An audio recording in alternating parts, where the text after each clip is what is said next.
हम सब सोचते हैं, खुश होते हैं, दुखी होते हैं और फैसले लेते हैं। क्या आपने कभी सोचा है कि ये सब होता कैसे है? हमारे माइंड में इतनी सारी बातें चलती कैसे हैं?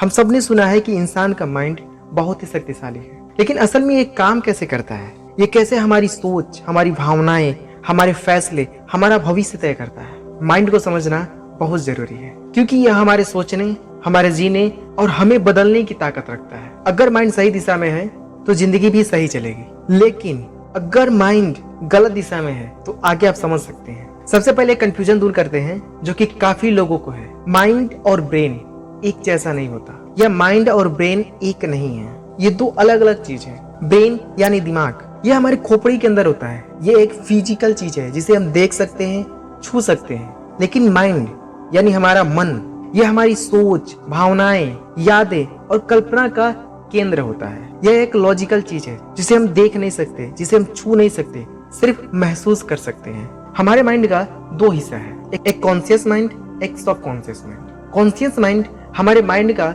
सिर्फ 10% है, लेकिन ये कंट्रोल पूरे 90% पे कर सकता है अगर आप इसका सही इस्तेमाल करेंगे तो। कॉन्शियस माइंड हमारे माइंड का वह हिस्सा होता है जिससे हम फिलहाल सोच रहे हैं, जिसे हम महसूस करते हैं, जिससे हम निर्णय लेते हैं। जब आप किसी भी चीज के बारे में जानबूझकर सोचते हैं, एग्जाम्पल के तौर पर किताब पढ़ना हो गया, बात करना, गाड़ी चलाना या खाना बनाना, ये सब काम कॉन्शियस माइंड के जरिए होता है। कॉन्शियस माइंड उस वक्त एक्टिव होता है जब हम जाग रहे होते हैं, क्योंकि ये सिर्फ वर्तमान में काम करता है। यह सोचता है, तुलना करता है और फैसला लेता है। कॉन्शियस माइंड केवल 5 to 9 चीजों पर ही फोकस कर सकता है। मान लीजिए कि आप सड़क पार कर रहे हैं, आप इधर उधर देखकर सोचते हैं कि कहीं गाड़ी ना आ जाए, गाड़ी आ रही है या नहीं, कब हमें पार करना है। ये सारे काम आप कॉन्शियसली कर रहे हैं। कॉन्शियस माइंड आपको सोचने की शक्ति देता है, आपको फैसले लेने की शक्ति देता है। कॉन्शियस माइंड को आप अच्छे विचारों और प्रैक्टिस से मजबूत कर सकते हैं, ताकि हम बेहतर फैसले ले सकें और अपनी जिंदगी को बेहतर कर सकें। अब बात करते हैं हम सब कॉन्शियस माइंड की। यह माइंड का वह हिस्सा होता है जो चुपचाप और गहराई से काम करता है। सब कॉन्शियस माइंड में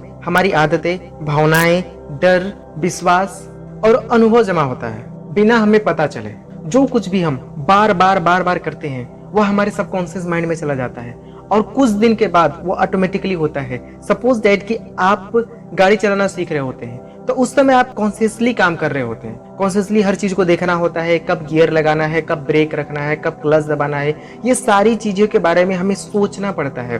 तो उस वक्त हम किस तरह काम कर रहे होते हैं? उस वक्त हम कॉन्शियसली काम कर रहे होते हैं। लेकिन जब हम उसको डेली करते हैं और डेली उस चीज को हम करते रहते हैं, तो वो हमारी आदत बन जाती है, और वो आदत बन के हमारे कहाँ फिट हो जाता है? हमारे सबकॉन्शियस माइंड में फिट हो जाता है। हम जिस काम को बार बार करते हैं वह धीरे धीरे हमारे व्यवहार में दिखने लगता है, हमारे पर्सनालिटी में दिखने लगता है। सबकॉन्शियस माइंड का 90% है। हमारा सबकॉन्शियस माइंड कल्पना से सीखता है, रेपिटेशन से सीखता है।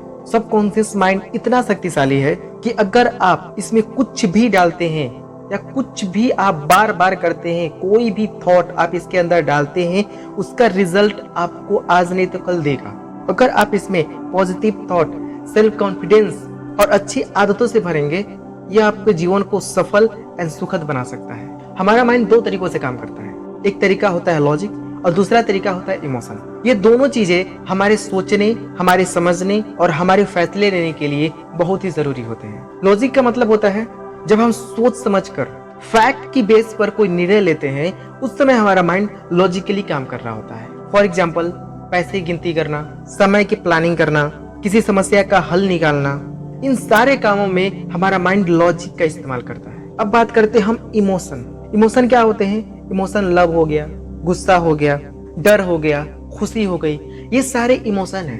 कई बार क्या होता है कि हम लॉजिक पे काम नहीं करते, हमारा जो दिल जो कहता है हम वही कर बैठते हैं, यानी कि जो हमारा इमोशन कहता है हम वही कर बैठते हैं। फॉर एग्जाम्पल, अगर कोई गलती करता है तो अगर वो अपना है, अपने परिवार का मेंबर है या हम उसको जानते हैं, हम उसकी गलती को जल्दी माफ कर देते हैं। वहीं कोई दूसरा इंसान होता है तो हम उसकी गलती को जल्दी माफ नहीं करते। जब हम अपने मेंबर की गलती को जल्दी माफ करते हैं तो वहां हम इमोशनली काम कर रहे होते हैं, वहां हमारा माइंड इमोशनली काम कर रहा होता है। लेकिन जब हम दूसरे लोगों की गलती को माफ नहीं करते, वहां हमारा माइंड लॉजिकली काम कर रहा होता है। इन दोनों का संतुलन होना बहुत जरूरी है। जिसका माइंड सिर्फ लॉजिक के बेस पे काम करता है वो इंसान अंदर से सख्त होता है और जो इंसान सिर्फ इमोशनली काम करता है, जो इमोशनली फैसला लेता है, वो बहुत बार गलती कर बैठता है। तो इसलिए जरूरी है कि दोनों का कॉम्बिनेशन बनाया जाए। इसीलिए एक समझदार इंसान वही होता है जो लॉजिक और इमोशन दोनों का संतुलन बनाए रखे। हमारा माइंड एक साथ सोच भी सकता है और महसूस भी कर सकता है।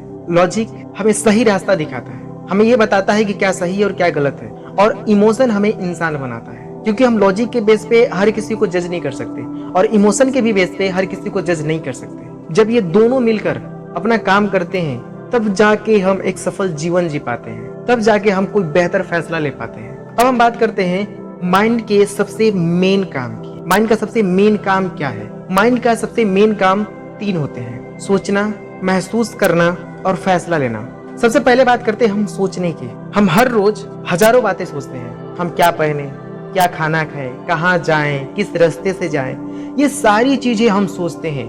क्या करें, क्या ना करें, ये सारी चीजें हम सोचते हैं। इसको हम बोलते हैं थिंकिंग, इनसे हम बोलते हैं सोचना। सोचना 2 तरीके से हो सकता है। सोच 2 तरीके की होती है, एक होता है पॉजिटिव, एक होता है नेगेटिव। पॉजिटिव थॉट क्या करते हैं कि हमें आगे बढ़ने की ताकत देते हैं। नेगेटिव थॉट क्या करते हैं कि हमें परेशानी और डर देते हैं। अब हम बात करते हैं महसूस करना की। हमने सोच लिया, अब सोचने के बाद हम महसूस करते हैं हमने जो कुछ भी सोचा है वो सही है या गलत है, वो हमारे फेवर में है या दूसरे के फेवर में है, उससे हमें फायदा पहुंच सकता है या नहीं पहुंच सकता है। अगर हम ये काम करेंगे तो इसका रिजल्ट क्या होगा। कि हम सोचने के बाद महसूस कर रहे हैं, उस चीज को जस्टिफाई कर रहे हैं कि जो हम काम करने जा रहे हैं वो हमारे लिए बेहतर है या नहीं है। जब कोई तारीफ करता है तो हमें खुशी महसूस होता है, जब हमारा कोई चीज खो जाता है तो हमें दुख महसूस होता है। हमारी जो सोच है उसका सीधा असर हमारे इमोशन पे पड़ता है। जब भी हम अच्छा सोचते हैं तो हम अच्छा महसूस करते हैं। अब हम बात करते हैं माइंड के तीसरे काम की, वो है फैसला लेना। हमने सोच लिया, हमने महसूस कर लिया, अब आता है तीसरा चीज, वो है फैसला लेना कि उस काम को हमें करना है या नहीं करना है। हमें हर रोज छोटे बड़े फैसले लेने पड़ते हैं कि हमें कहीं जाना है तो हम किस रास्ते से जाएं, हम क्या पढ़ाई करें, हम किससे दोस्ती रखें और किससे दोस्ती न रखें। फैसले लेने में हमारे माइंड 2 तरह से सोचता है, एक लॉजिक की बेस पे और एक इमोशन के बेस पे, जो कि मैं पीछे बता चुका हूँ। फैसले वही बेहतर होते हैं जिसमें लॉजिक भी हो और इमोशन भी हो। सोचना, महसूस करना और फैसला लेना, ये तीनों चीज हमारे डेली लाइफ के रूटीन है। ये हर दिन हम करते हैं लेकिन हमें पता नहीं होता है, क्योंकि हमें माइंड के बारे में नहीं पता है कि माइंड हमारा काम कैसे करता है। तो हमारा माइंड डेली ये 3 काम करता है, सोचता है, महसूस करता है और फैसला ले लेता है। जैसा आप सोचेंगे और जैसा आप महसूस करेंगे वैसे ही आप फैसला लेंगे। इसीलिए सोच को हमेशा पॉजिटिव रखें ताकि आप अच्छा महसूस करें और अच्छा फैसला ले सके अपने जिंदगी को बेहतर बनाने के लिए। अगर आप माइंड को अच्छे तरीके से समझ लेते हैं तो आप अपने आने वाली लाइफ को बेहतर बना सकते हैं। आप अपने चल रहे लाइफ को भी बेहतर बना सकते हैं। आप अपने रिश्ते को बेहतर बना सकते हैं, अपने घर के एनवायरनमेंट को अच्छा बना सकते हैं। सो इसीलिए अपने माइंड को अच्छे से समझिए, फिर उस पर काम करिए और अपनी और अपने आसपास के लोगों की जिंदगी को बेहतर बनाइए।